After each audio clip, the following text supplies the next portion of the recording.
Now, students, we are going to study about rural unemployment and urban unemployment. Rural unemployment means the people who are not getting jobs in rural areas. So, how many types of rural unemployment is? Number first, disguised unemployment, and number second is seasonal unemployment.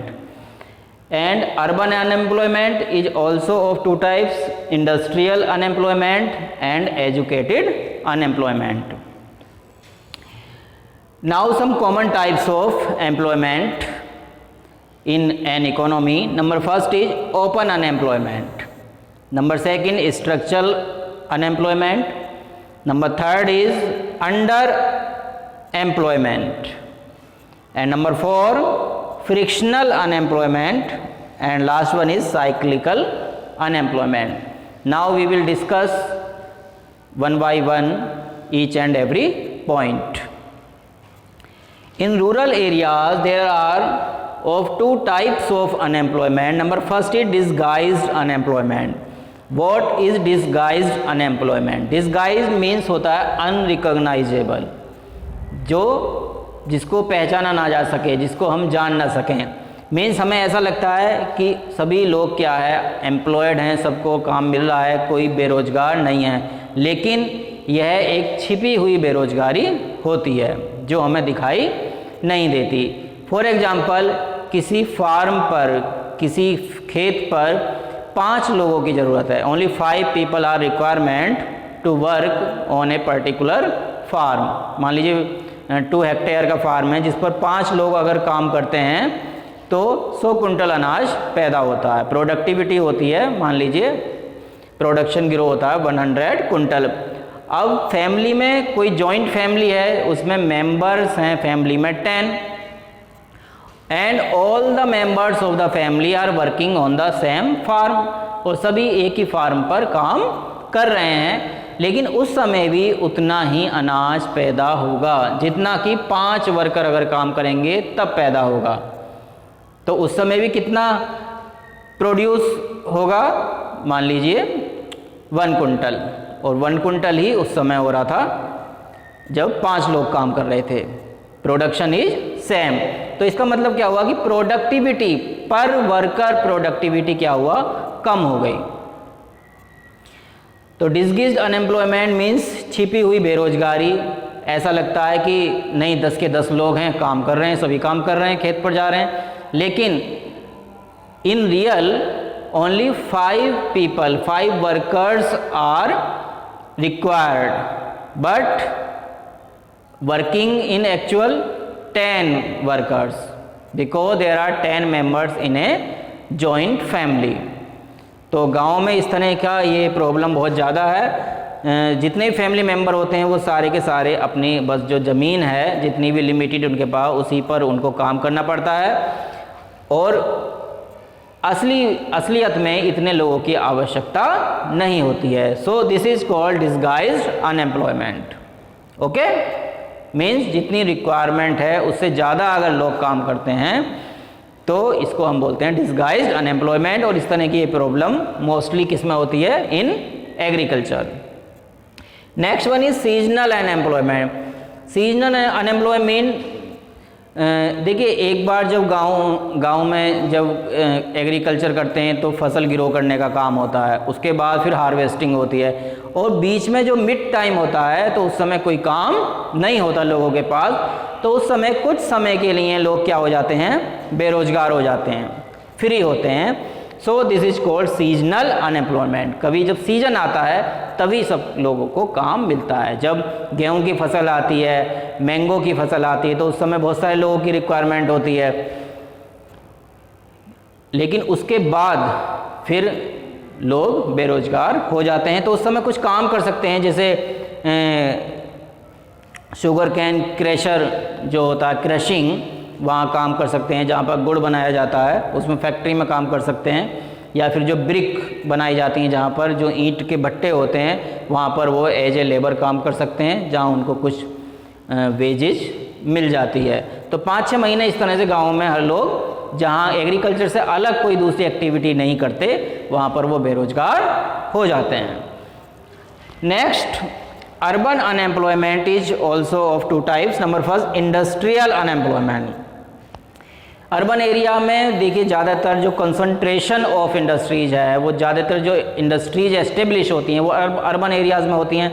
तो इसलिए बहुत सारे लोग mostly कहाँ पर work करते हैं जाकर, अर्बन एरिया में, जैसे कि mining, transport, trade, construction. Mining, transport, trade and construction. तो वहाँ जाकर इस तरह के कोई बिल्डिंग बन रही है, कंस्ट्रक्शन हो रहा है, वहाँ काम करते हैं लोग।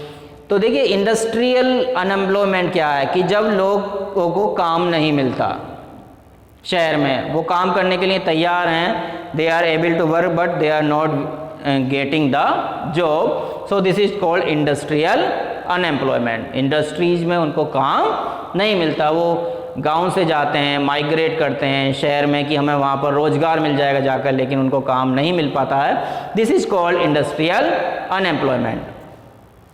Next, educated unemployment. देखिए in India this is a very big problem, educated unemployment. In this time this is the biggest problem because in the whole world number of educated people in India are increasing. If we are comparing to other countries, then education is increasing day by day at a very rapid rate. बहुत high speed से increase हो रही है education India में। School, colleges, universities यहाँ per day by day नई नई open होती चली जाती हैं, नए नए कोर्सेस यहाँ पर आ रहे हैं। लेकिन इसके बाद भी यहाँ पर जो एजुकेटेड लोगों की संख्या तो बढ़ रही है, number of people who are educated they are increasing day by day, but they are not getting proper jobs. So this is the very serious problem in India. यहाँ पर MA पास, MSc पास, BTech, MBA, MCA degree holders की यहाँ पर संख्या बढ़ रही है, लेकिन उनको काम नहीं मिल रहा, इसलिए लोग यहाँ पर फॉरेन कंट्रीज की तरफ भी जा रहे हैं टू गेट द जॉब। तो ऐसा क्यों है यहाँ पर कि काम नहीं मिल पाता है पढ़ लिख कर? Because our education system is not job oriented education system, vocational हमारा एजुकेशन सिस्टम नहीं है। Our education system is degree oriented education system. बस यहाँ पर क्या है उद्देश्य कि डिग्री मिल जाए ओनली, कैसे भी रट रटा के डिग्री मिल गई और कोई प्रैक्टिकल यहाँ पर जो काम करना सिखाया नहीं जाता। So this is the reason कि एजुकेटेड अनएम्प्लॉयमेंट यहाँ per day by day increase हो रहा है। ट्रेनिंग स्किल्स की जो फैसिलिटी है वो यहाँ इंडिया में इतना नहीं है as compare to developed countries. देखिए आप कहेंगे कि ये प्रॉब्लम तो जो पाकिस्तान है हमारा पड़ोसी देश, वहाँ भी बहुत ज़्यादा है, लेकिन देखिए पाकिस्तान में एजुकेशन ही नहीं है। अगर हम इंडिया से कंपेयर करें तो वहाँ तो बहुत कम एजुकेशन है, तो एजुकेटेड अनएम्प्लॉयमेंट की प्रॉब्लम वहाँ पर नहीं है, क्योंकि वहाँ जो भी पढ़े लिखे लोग हैं उनको उनकी पढ़ाई लिखाई के अकॉर्डिंग जॉब मिल जाती है, because number of people who are educated are very less in Pakistan, but in India educated people are very very high. बहुत ज़्यादा यहाँ पर एजुकेटेड जो लोग हैं, बहुत ज़्यादा number of educated persons are increasing in India. देखिए जो फीमेल्स को तो पाकिस्तान में इतनी परमिशन ही नहीं है पढ़ने की। आपने पहले देखा कि जो मलाला यूसुफजई थी, उसने जब स्कूल जाने का अपना मन बनाया तो उसको गोली मार दी गई लोगों ने, लेकिन उसने फिर भी कहा कि मुझे तो स्कूल जाना है, पढ़ना है, तो उसको वार्निंग दी गई, एक बार उसको शूट किया और उसके बाद फिर दोबारा उसको गोली मार दी गई, जिसके बाद उसका फॉरेन कंट्रीज़ में इलाज हुआ और बाद में जाकर उसको नोबेल प्राइज़ मिला, क्यों? Because she struggled for education. तो देखिए वहाँ जब इतने लोग कम पढ़े लिखे हैं तो इसलिए वहाँ पर एजुकेटेड अनएम्प्लॉयमेंट की प्रॉब्लम नहीं है, क्योंकि कम पढ़े लिखे लोग हैं उनको रोज़गार उसके अकॉर्डिंग मिल जाता है। लेकिन हमारे यहाँ इंडिया में क्या है, जो एजुकेटेड अनएम्प्लॉयमेंट है इसकी बहुत ज़्यादा प्रॉब्लम इस समय हो रही है। Now we will study some common types of unemployment in India. Number first is open unemployment. Open employment means the people are able to work, they have the ability to work and they are also willing to work, but they are not getting work. उनको काम नहीं मिलता ability होने के बाद भी, and they have to remain depend on other family members. और क्योंकि उनकी कोई अर्निंग नहीं होती है तो उनके जो खर्चे होते हैं, उनके जो दूसरे फैमिली मेंबर्स हैं वो उनके खर्चे चलाते हैं, उनके ऊपर उन्हें डिपेंड रहना पड़ता है. सो this is called open unemployment. Next one is structural unemployment. Structural unemployment means कभी कभी चेंज इन टेक्नोलॉजी में चेंज आने की वजह से कुछ समय के लिए लोग बेरोजगार हो जाते हैं. This is called structural unemployment. जैसे पुराने समय में रजिस्टर्स में वर्क होता था, बैंक्स में, पोस्ट ऑफिस में, तो जब एकदम से अचानक कंप्यूटर्स आए तो उस समय लोग स्किल्ड नहीं थे, तो उनको काफ़ी टाइम लगा उसको सीखने में और काफ़ी लोग उस समय अनएम्प्लॉयड भी हो गए, क्योंकि जो कंप्यूटर प्रोफिशिएंट लोग थे, जो टेक्नोलॉजी प्रोफिशिएंट लोग थे, उनको हायर किया गया. और जो प्राइवेट ऑर्गेनाइजेशन में जो पुरानी टेक्नोलॉजी से मीन्स रजिस्टर से वर्क करना जिनको आता था, उनको बाहर का रास्ता दिखा दिया गया. तो this is called structural unemployment. जब टेक्नोलॉजी के चेंज आने की वजह से अनएम्प्लॉयमेंट होता है. जैसे for example Bajaj Chetak scooter एक समय आता था, लेकिन फिर टेक्नोलॉजी में चेंज आ गया, बाइक आ गई, तो जो स्कूटर का इंजन बनाने में, उसकी फिटिंग करने में जो वर्कर्स जो स्पेशलाइज थे, तो उनको कुछ समय के लिए या तो ट्रेनिंग लेकर काम सीखना पड़ा क्योंकि सब कुछ चेंज हो गया, या फिर उन्हें कुछ टाइम के लिए बेरोजगार रहना पड़ा. सो this is called structural unemployment. Now next one is under employment. Under employment means होता है कि काम तो मिल जाता है लोगों को, लेकिन फुल टाइम जॉब नहीं मिलती. मान लीजिए 8 घंटे लोग काम करते हैं, लेकिन उनको 5 घंटे डेली काम मिल रहा है, या साल में उनको 3-4 महीने खाली रहना पड़ रहा है. तो this is called under employment.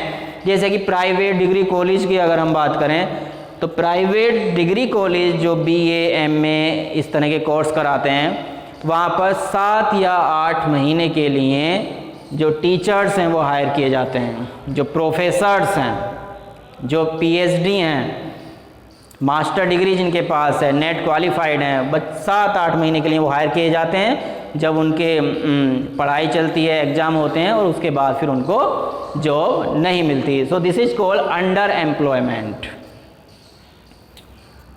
जो हमारे यहाँ इंटर कॉलेजेस हैं, प्राइवेट कॉलेज हैं, तो उनमें भी इस तरह से होता है, फुल टाइम जॉब नहीं मिलती है. कहीं पर 10 महीने के लिए, कहीं 9 महीने के लिए, कहीं पर 11 मंथ्स के लिए जो टीचर्स हैं वो हायर किए जाते हैं. 1, 2, 3, 4 महीने ये लोग बेरोजगार रहते हैं. सो this is called under employment. Next one is under employment. देखिए 2 तरह का होता है. Number first visible. Visible means मान लीजिए 8 घंटे रोज काम करते हैं लोग, लेकिन 5 घंटे 4 घंटे काम मिल रहा, पार्ट टाइम जॉब आप इसको समझ सकते हैं. सो this is called visible unemployment. And next one is invisible unemployment. Invisible means मान लीजिए कोई MA पास है, MSc है, PhD है, लेकिन वो पियोन की जॉब कर रहा है, स्वीपर की जॉब कर रहा है अगर वो. सो this is called under employment, invisible unemployment. लग रहा है हमें, दिखाई दे रहा है कि उसको तो काम मिला हुआ है, रोजगार है उसके पास, लेकिन क्या रोजगार उसकी क्वालिफिकेशन के अकॉर्डिंग है? नो. उसकी क्वालिफिकेशन तो स्कूल में प्रोफेसर बनने की है, बैंक मैनेजर बनने की है, लेकिन उसको काम किसका मिला? पियोन का. He is working as a peon, but he is MA passed. या कोई MA पास है, BA पास है, और वो ठेली पर पकोड़े बना रहा है. सो this is also the example of invisible unemployment. अभी देखिए मुझे अभी एक जानकारी मिली, यहीं हमारे आसपास ही एक टीचर हैं, MSc पास हैं, he is very qualified person, लेकिन उनको अब जाकर एज ए कांस्टेबल उनको पुलिस में जॉब मिली है. तो देखिए जो MSc है, जो 11th-12th को पढ़ाता है, उसको जो 12th पास जिसकी रिक्वायरमेंट है कांस्टेबल बनने के लिए, जो योग्यता है वो 12th पास है, तो उसको अगर इस तरह का काम करना पड़ रहा है, सो this is called under employment, क्योंकि वो तो डायरेक्ट इंस्पेक्टर बन सकता है, लेकिन बन क्या गया वो constable. Next is frictional unemployment. Frictional unemployment, जब एक जॉब से दूसरी जॉब में मूवमेंट करना पड़ता है तो कुछ समय के लिए लोगों को बेरोजगार रहना पड़ता है। This is called frictional unemployment. जैसे कि कोई वर्किंग लेडी है लेकिन उसकी शादी हो गई मान लीजिए, तो कुछ समय के लिए उसको क्या है, अनएम्प्लॉयमेंट रहना पड़ेगा और उसके बाद उसको दूसरी जॉब सर्च करनी पड़ेगी। सो this is called frictional unemployment. Next one cyclical unemployment. देखिए इकोनॉमी में साइकिल्स आते रहते हैं, बिजनेस साइकिल्स होते हैं। कभी बूम पीरियड होता है जब बहुत अच्छी इकोनॉमी की कंडीशन होती है, और उसके बाद जब बूम पीरियड के बाद रिसेशन आ जाता है, जैसा कि 2009 में आया था, और डिप्रेशन में फिर इकोनॉमी चली जाती है रिसेशन के बाद, और उसके बाद धीरे धीरे फिर रिकवर होनी शुरू हो जाती है। तो इसी तरह से एम्प्लॉयमेंट पर भी इसका इफेक्ट पड़ता है। बूम पीरियड में एम्प्लॉयमेंट की सिचुएशन बहुत अच्छी रहती है, क्योंकि यहाँ पर डिमांड अच्छी होती है, लोगों की इनकम अच्छी होती है, लोग बहुत खर्चा करते हैं, और इस तरह से प्रोडक्शन जब हाई होता है तो लोगों को रोज़गार मिलता रहता है। जितना ज़्यादा प्रोडक्शन होगा उतनी ही लोगों की रिक्वायरमेंट होगी, जॉब्स उतनी ही ज़्यादा क्रिएट होंगी। रिसेशन जब होता है मार्केट में तो डिमांड कम होने लगती है, लोगों के पास पैसे की कमी होने लगती है, तो उस समय भी जॉब क्रिएशन कम हो जाता है, और डिप्रेशन में और ज़्यादा कम हो जाता है एम्प्लॉयमेंट, और उसके बाद रिकवरी में फिर से इम्प्रूव होना शुरू हो जाता है। तो जैसे कि बिजनेस साइकिल्स होते हैं, तो इसका भी एम्प्लॉयमेंट पर इफ़ेक्ट पड़ता है। So students, I hope you learn these all topics very well. So watch this video and learn carefully.